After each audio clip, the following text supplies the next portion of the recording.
coming, the sun's zooming in, meltdown expected, the wheat is good there, engines stop running, but I have no fear, 'cause London is drowning.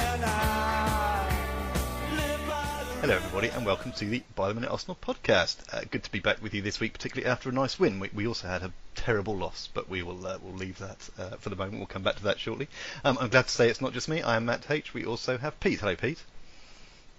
Hello there Matt. It's nice to be here on a day we've actually got something decent to talk about. We do, and it's not just on the pitch. We have a couple of interesting off-pitch things to mention as well, but we'll come to those. And we also, I'm glad to say, have Matt V. Hello Matt.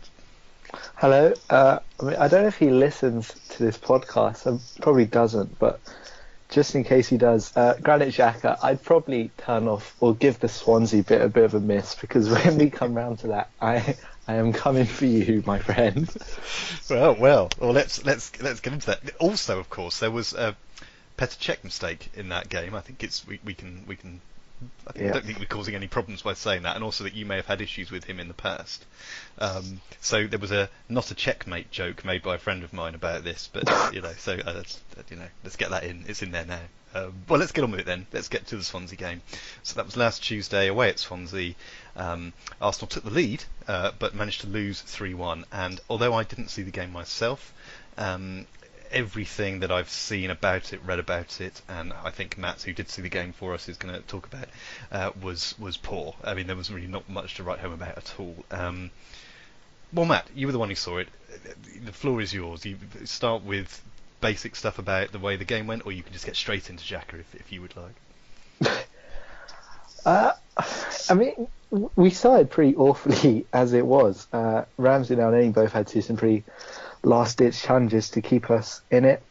We then got a goal which was completely undeserved. And I was hoping that might spur us into a bit of life, but we proceeded over the course of the game to concede three of the worst goals I think a team could concede in a match. The first one, I don't know how long it was after, maybe a minute, if that. Ozil was tackled, they then breaking on us, but it was Xhaka. I don't know really what we signed him for, and I don't blame it entirely on him how bad he's been, because I think a lot of the blame probably needs to go on whoever identified him as really being a fit for our system, because I don't think he does in any way, because he's not a defensive midfielder as we thought he might have been. He's not a box-to-box midfielder, and he's obviously not an attacking midfielder, so I don't really know what his role is, but we play him in this defensive role, and repeatedly he just seems to have no positional awareness, no real desire to track runners. This one, I mean, with the greatest respect, Sam Clucas is not very good at football, and Sam Clucas has just literally drifted past him, right in front of him. He didn't even make an attempt to run with him, and by the time Clucas has got the ball and put it in the back of that, Jack has moved about half a yard from where he started. It's atrocious defending, which even a striker, I don't think, would be so naive in how he just watches Clucas run past him. And, I mean, the midfield was just the problem throughout the game. Swansea just ran through us. Leroy Fer must have had about 3 runs where he just charged about 40 yards through the middle before anyone went near him. And I know Swansea beat Liverpool last week, but they were bottom of the league when we played them. It just requires us to turn up and play at a vaguely decent level, but we didn't. I don't think anybody covered themselves in glory. There was individual mistakes. There was just collective mistakes in terms of how we turned up. And it sort of really killed the mood after how we were feeling after 2 good wins, a decent transfer window. And yeah, I did see it, and I've been seeing it every time I've tried to go to sleep since. Horrendous. The Xhaka point is a very interesting one, because I was covering the Everton game, and I was watching it anyway, for By the Minute on Saturday evening. And during that game, the commentator noted that Xhaka had been, in the league at least, ever present. And only him and Bellerin have started all 26 league games. And I've just double-checked, because I didn't quite believe that, but that is indeed the case. They have indeed both started all 26 league games that we've played so far. And even if you don't share quite the negative opinions, shall we say, that a lot of people have mentioned about him, that still seems fairly staggering when you look at the other players we've had. There hasn't been we've changed things around, we've tried different things. Obviously, we have not had a particularly great season in terms of league results overall.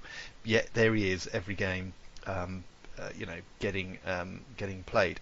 Now, I wonder if that will continue, given the transfer business that was made after the game and confirmed after the game at least, whether that will continue to be the case.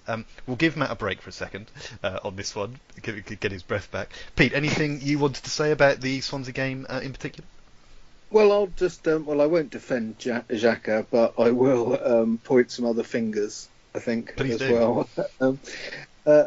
I thought actually the first Swansea goal, I mean, it was just appalling that we conceded a goal so soon after having scored. I mean, just hold that for 5 minutes and it's a totally different game. But concede a goal within a minute was just appalling.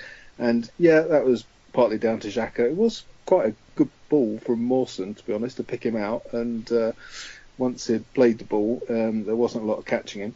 But the other two, I thought, actually, we've got to look at Monreal and probably Mustafi, because they were awful for that. I mean, the check, it was a mistake by check, but at the end of the day, what is Monreal doing taking that throw in backwards anyway? Why isn't it going up the field?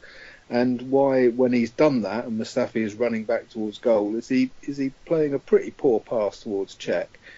And again, on the third one, Monreal tries to do some overhead cross kick to clear the ball when it's easier to just knock it out. I mean, what?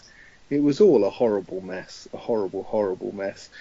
And it just showed us we were all looking forward to the possibility of things improving after our game against Palace. And as we said, what we don't know is whether we'll be able to take that sort of performance and our win against Chelsea, whether we can take that confidence and performance into an away game. And we couldn't.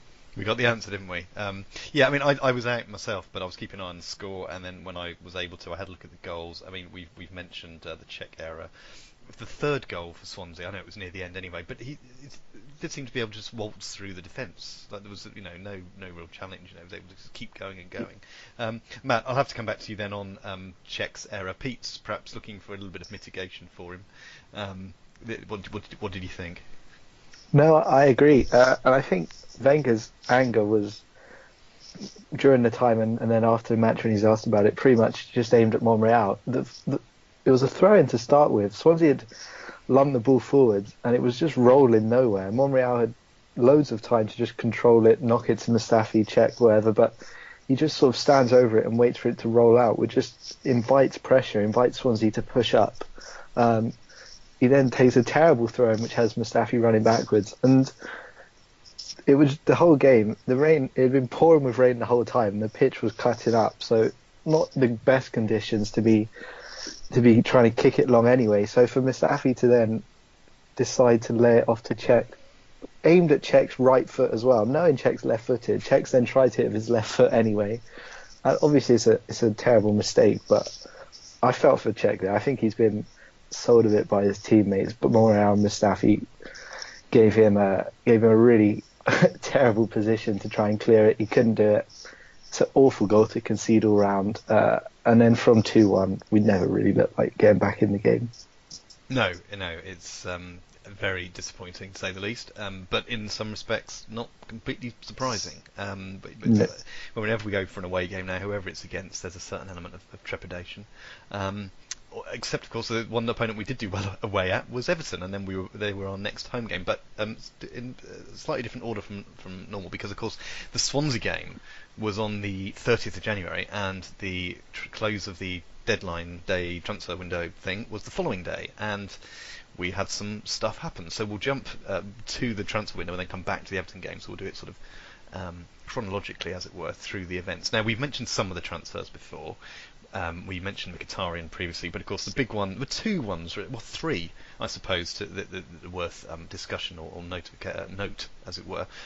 Aubameyang obviously was confirmed. Came in, we got him for somewhere between 55, 56 million quid.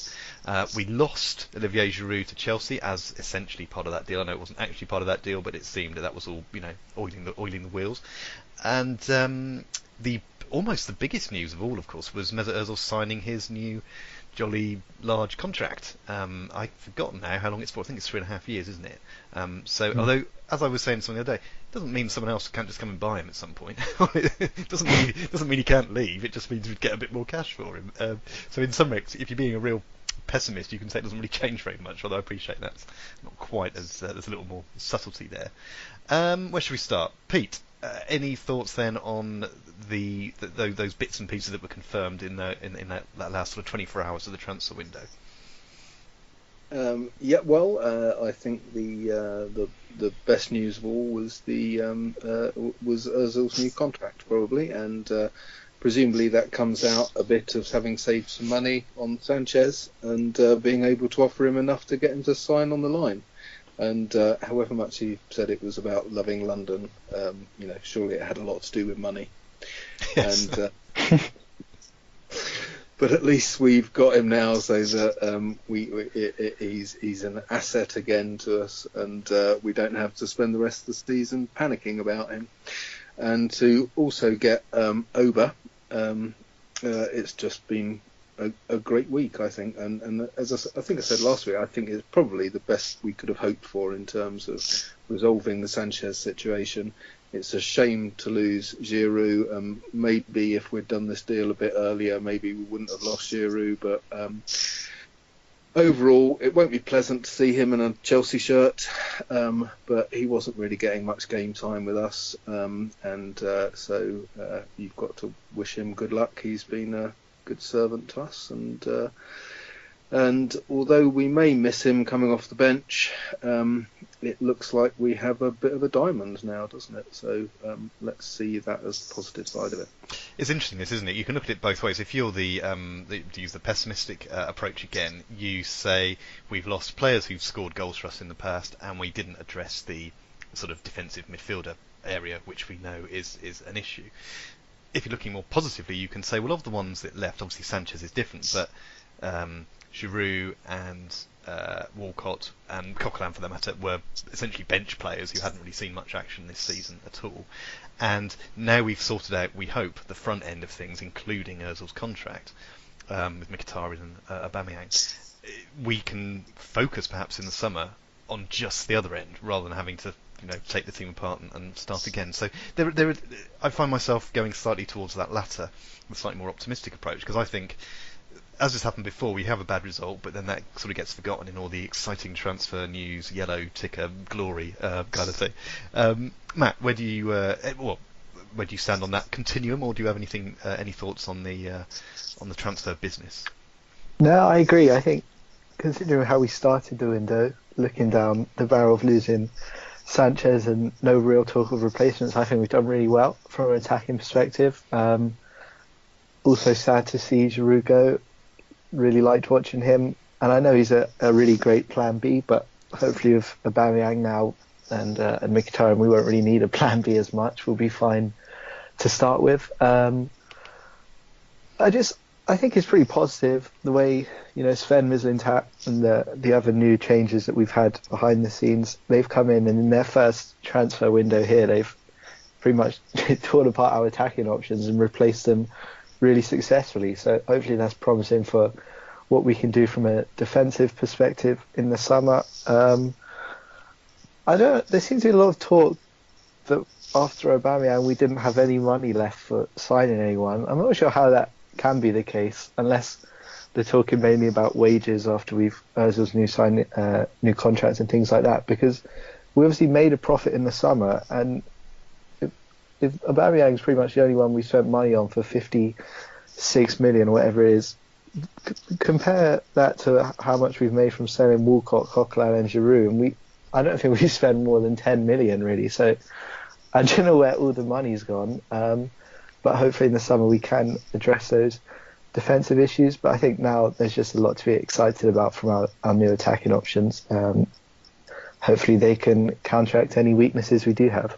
Yeah, it's interesting that I think we have to. We're all realists here. I think we appreciate that the top 4 spots is going to be not impossible, but it's going to be very difficult from where we are. But I think it got slightly easier over the weekend.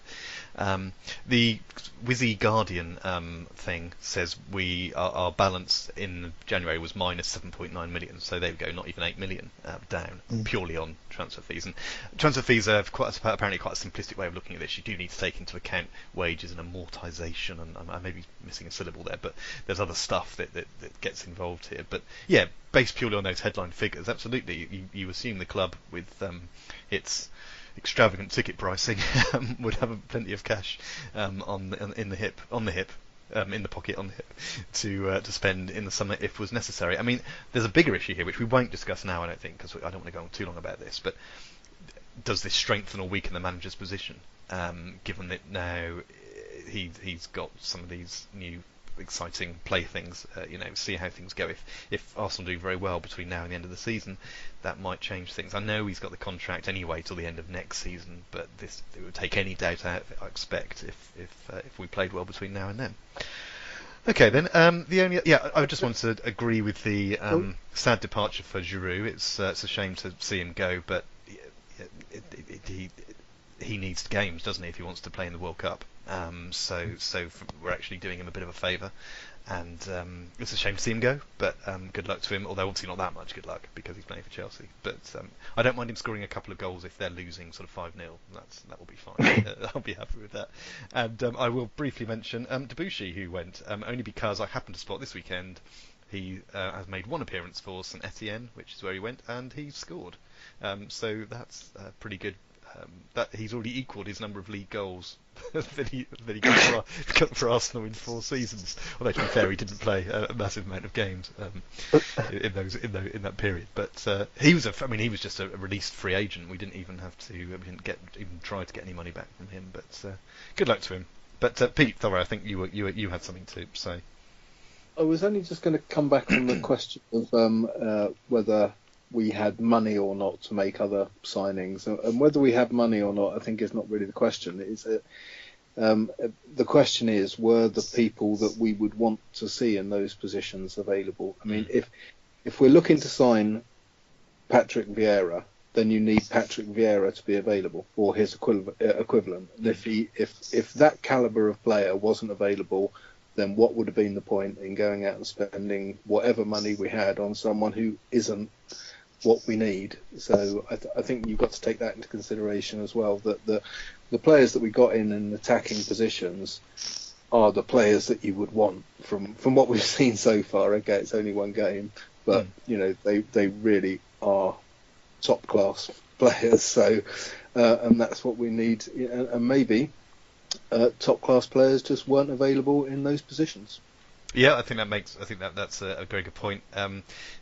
The money these days as well seems to be ridiculous, doesn't it? I mean, 50 million seems to be almost a base level now, and that seems to have zoomed up really quite quickly.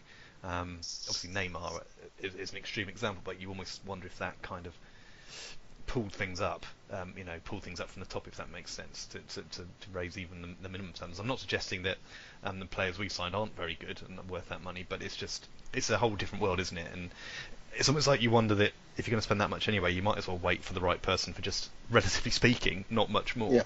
I know the figures we're talking about are just absolutely ridiculous and obscene, some would say, but that's the way that's the way of the world as far as the football goes now. So we will see what, if anything, happens in the summer. But for the moment, we're reasonably happy, I think it's safe to say, with that business. Well, let's move straight to the Arsenal-Everton game then, which took place Saturday evening, and 5-1 to Arsenal, with a great performance from the 2 new signings. A goal for Aubameyang, but 3 assists for Mkhitaryan, which I thought was marvellous. And neither of them, though, got the real headline, because Aaron Ramsey managed to bag a hat-trick. Well, this was lovely. This is a lovely way to start the new Arsenal era, shall we say. Where should we start? We don't need to go through each goal, but we certainly can if you like. Pete, let's start with you on this one then. Let's take the first half. Let's take a 4-goal first half with these new signings. That was fun. That was fantastic. Just seeing the team was fantastic enough, and thinking, he's gone for it. He's gone straight in there. He's got them all in. dropped Lacazette, and I think the first thing that I think that really throughout the whole game, without going into each goal, which I'm sure we will do, really made the difference, because we've got a player who can play a centre forward position and has enough pace to frighten defences. And no offence to Lacazette, where when he came in, we were told he was an upgrade on Giroud because he was pacey and mobile, and Giroud isn't. And the fact is, yes, he's mobile, but he doesn't have pace, and he doesn't scare defences. He doesn't. I saw games where I think I said ages ago that I was unconvinced by him for a very long time, and then I did see some games where I could see what he did, but it wasn't frightening people. It was, he is mobile. He'll go all over the place. He'll pull people out of position, but he's not someone who'll stick around in the middle, use his pace, frighten people. He's not a great physical athlete, and Ober is, and that to me made the difference in the whole game. I know there were other amazing performances, Mkhitaryan's hat-trick of assist and Ramsey's hat-trick, but for me that was the big difference, and I think it showed that we maybe now do have the centre forward who can make this team play really well together. Okay, interesting point. It'll be interesting to see, of course, how that carries on over the next few weeks.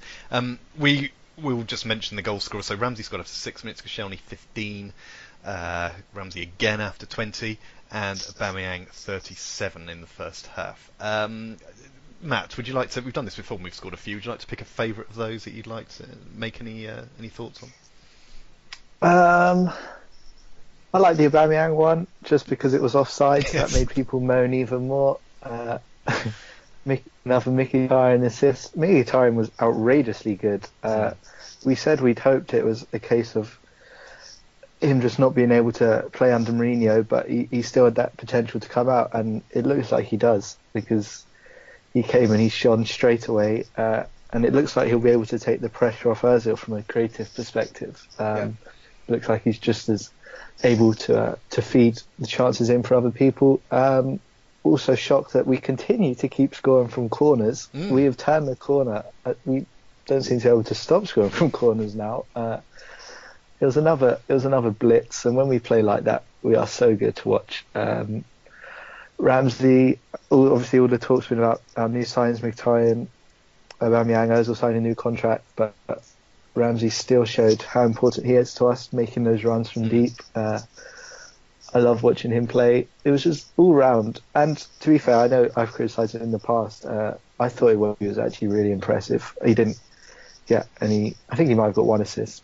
Probably didn't get as many headlines, but I thought he was really composed on the ball actually, and played well. So, yeah, in that first half, everyone played well really, and it showed what we can do, and it showed that we do have reason to be excited for our new signings. I think so. It was lovely, wasn't it? It was just such great interplay. A lot had been made beforehand about how the two had played previously together at Dortmund, but actually you wonder if someone like Iwobi and Ramsey sort of looked around and thought, wow, this is what we're supposed to be like. This is all clicking, this is working beautifully, and Ramsey certainly benefited. I quite liked his second goal, which another bit of luck with a rather large deflection, which is always good.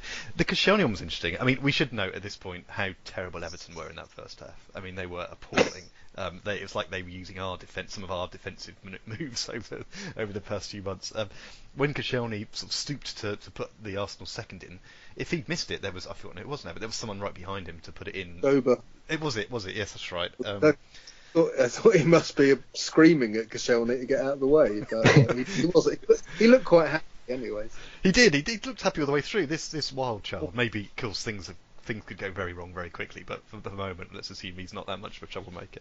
And as you've alluded to, Matt, he was fairly clearly offside for the fourth goal, but let's not worry about that. So 4-0 at half time. Second half a bit better, a bit more better for Everton, I should say. 1-1 in the half, but it was another nice sort of swept finish from a Mkhitaryan pass of Ramsey to get his third and wrap up the scoring to make it 5-1. The other thing to mention, of course, is that apart from we did concede that goal, but I thought we looked pretty solid at the back, which is something we should mention. And there was there just seemed to be there was the odd good last ditch tackle. There was one occasion when Walcott I think was through, and was it Mustafi I think sort of took it off his toes. So there was stuff to like at both ends. Pete, were you going to say something? No, just going to say it was Mustafi who made that. Well, was it a last-ditch tackle? I'm not sure it was, but anyway, I mean, it was only Theo Walcott. He did stop him getting the shot or the pass away. So it was a much better defensive performance. Obviously, things dropped off in the second half, as they did against Palace, and they did come more into it, but I don't think they really threatened us that much. Anything near giving away the goal was a bit poor, really, and we could have probably done a bit better. But by that time, Kolasinac was on the pitch, and poor guy is still really not up to it, is he? And why that is, I don't think we're going to find out very soon.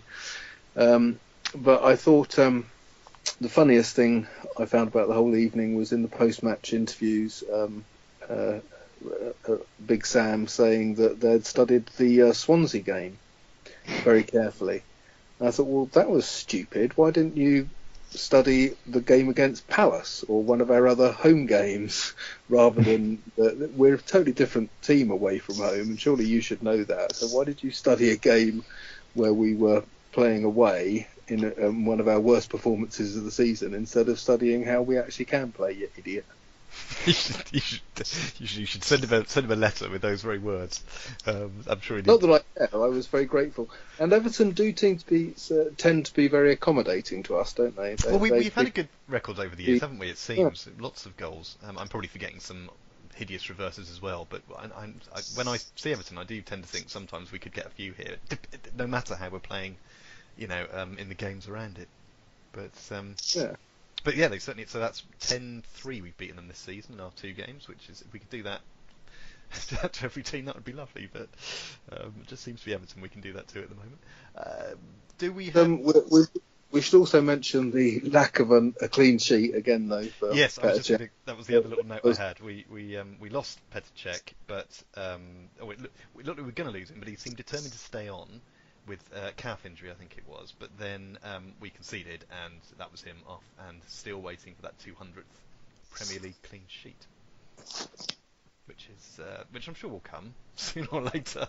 I'm not sure it will. He's never going to get it. Do we happen to either of you? I must admit, I haven't checked today. Do either of you know if his injury is likely to keep him out long term or not? I think Wenger said both Monreal and Cech should be fine. They were mainly just precautions. I think I read that, so hopefully not too serious. Well, fingers crossed. I mean, as it happens, I think Espina's a pretty decent deputy anyway. I can other parts of the pitch I might be more concerned, but I think I could touch wood, be okay if he had to come in.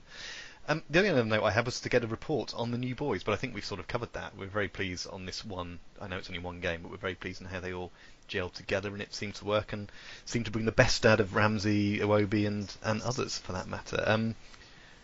Matt, anything else to mention on this game? No, I mean, I agree with Pete. I'd seen Allardyce all excited all week, actually, about how he thought Arsenal were weak defensively, and no wonder he was excited if he'd been watching that Swansea game. I think I'd be excited too, thinking we'd be very easy. It soon transpired that the defensive issues were a bit closer to home. But the second half was pretty easy. Glad we got the 5th goal, sort of woke us up again a bit, but no, the game was won. Shame we couldn't get the clean sheet, but didn't matter at all. A very good day. A very good day. I think that's a very nice way of putting it. Go on, Pete. Do you have anything to add to that? Only that we could have had 3 more goals at least, couldn't we? Very possibly. A wonderful Mkhitaryan shot that was just wide of the post. There was another chance for Monreal to get yet another goal. He's amazing, isn't he? He just seems to be in a rich offensive vein and form, and then very poor defensively. But he could have scored again. And then there was a very strange position, which I haven't managed to see a replay of yet at all, where about three of our players got in each other's way right on the edge of the penalty box, and no one managed to get a shot away. There was one with Ozil and someone, wasn't there? And Ozil didn't seem very pleased that someone had got in his way, and I can't remember who it was now. Xhaka. Well, it was, of course it was. should have guessed. Ozil gave Xhaka the filthiest look I've ever seen. You must have been thrilled to see him there, Matt. Oh, I was right with Ozil, actually. I was right with him.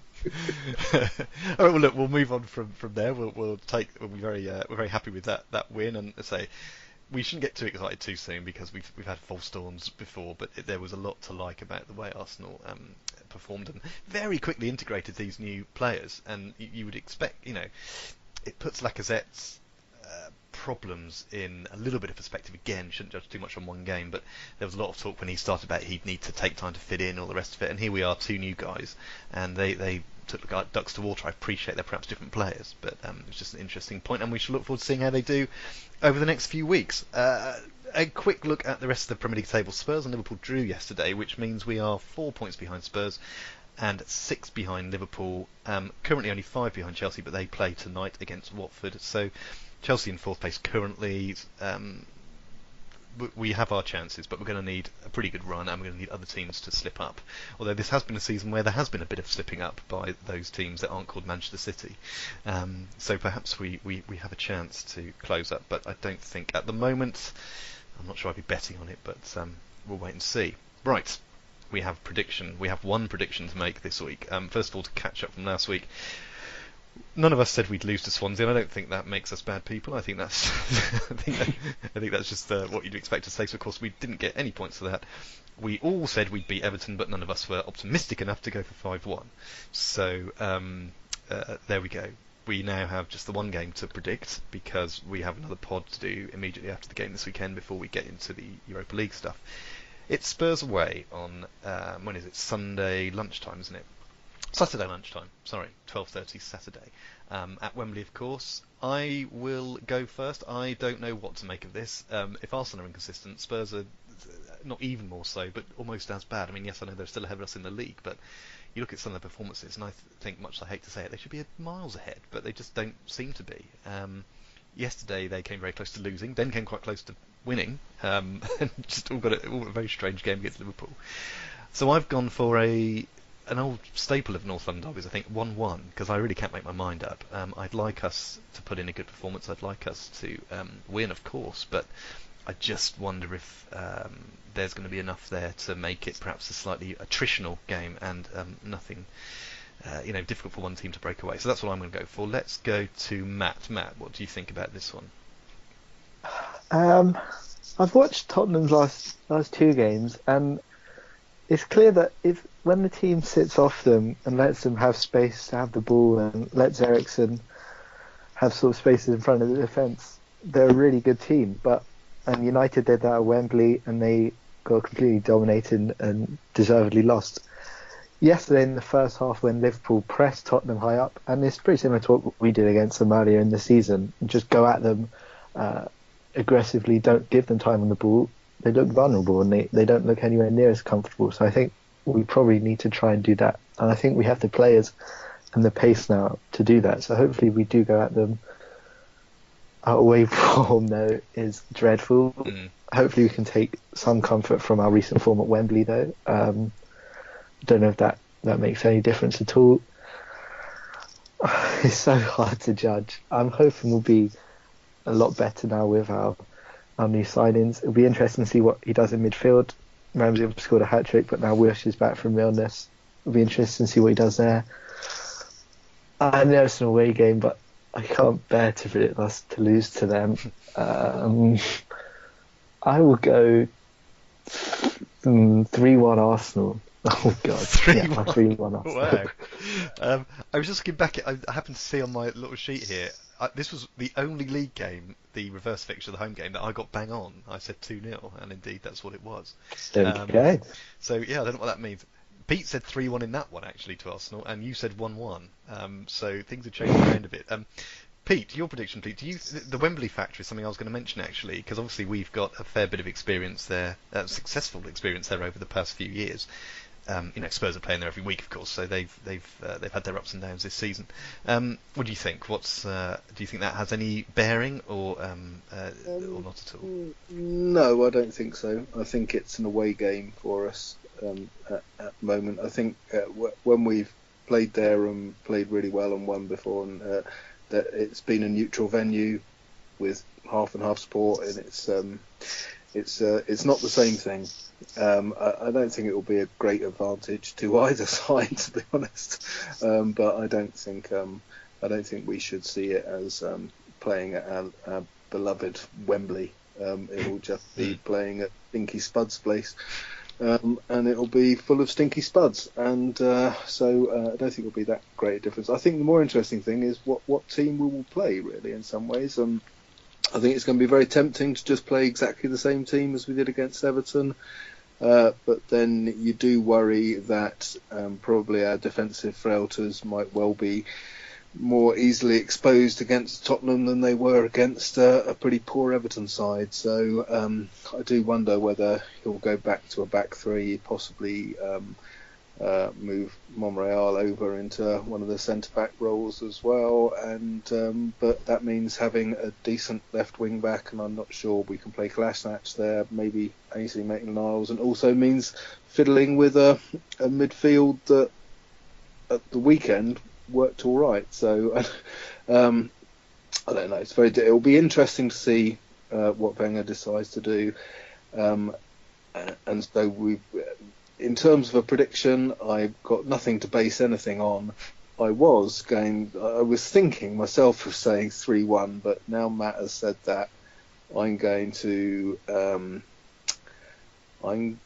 go for Petr Cech getting his 200th clean sheet and us winning 2-0. 2-0. Let's say you should really copy Matt. Matt's well ahead of you in the competition. If you copy him, you probably wouldn't be. You at least this is my chance to get back. It's your chance to get back. I appreciate that, but he's a long way ahead of the pair of us. So there we go. Right, so 2-0 for you. Right, which was something that flashed into my mind earlier, but I don't know. Maybe I can't quite believe how good it was on Saturday, and I don't think it's going to happen again. But I would love it to. So I'm not asking for 5. A win. I mean, I'll take a win. Obviously, I'll take any win we can get. But I hope we can pull it off. Right. On that note, then I think we will wrap it up. So, Pete, thank you very much. Thanks very much, Matt, and all the best for the Tottenham game. Absolutely, all the best to everyone for that one. Go on. By the way, that obviously they've got a game in midweek as well. Yes, they are hosting Newport, aren't they, in their cup replay? So yeah, that's interesting. I wonder if that will. I'm assuming at home they will not be playing. It'll be a changed team for them. But yeah, it's an interesting point, isn't it? Given it's obviously a good trophy chance for them. You wonder, if it's 0-0 at half time or something. Will they want to change it? That's an interesting point. If there's any hangover coming up to the Saturday lunchtime game. Okay, good point. Matt, thank you for your company. Thank you. I think there's a good chance that against Newport, half of their team could be banned for diving. I think that's probably good. Yes, we didn't mention the diving issue, but yesterday Ali was on complete form. I think the Kane and the Mella ones are perhaps. Obviously I wouldn't, but I think you could argue they weren't quite as clear cut. But the Delhi Ali, I don't know what he thinks he's getting away with. Because there can be retrospective punishments on this, can't there, in certain circumstances? But that doesn't seem to have come out today as an option. But yeah, that diving is something we have to watch for. Anyway, thank you for your company, and thank you everyone for listening. And we will be able to talk about that and other stuff next week. Take care, bye bye.